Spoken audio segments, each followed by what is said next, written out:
Nay, gusto ko po ng Jollibee. Ah, sige anak. Pag natulog ka, bibilan kita ng Jollibee. Gusto ko po yung fries, chicken joy, burger, tsaka spaghetti. Oo, sige anak. Bibilin ko lahat yan. Matulog ka na. Ah, sige po, Nay.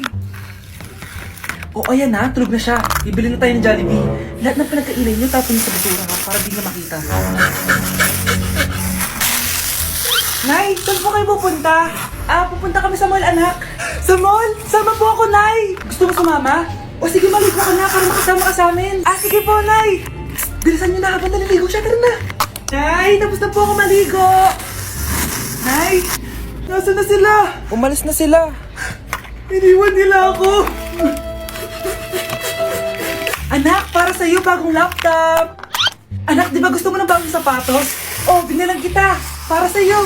Ah, Nay, nasan po yung para sa akin? Ah, nakalimutan ko yung para sa'yo eh. Nay, anak niya pa ba ako? Di ko na kasi ramdam yung pagmamahal niya sa akin eh. Aamin na ako, anak. Ampun ka lang. Ampun lang ako. Saan niyo po ako galing, Nay?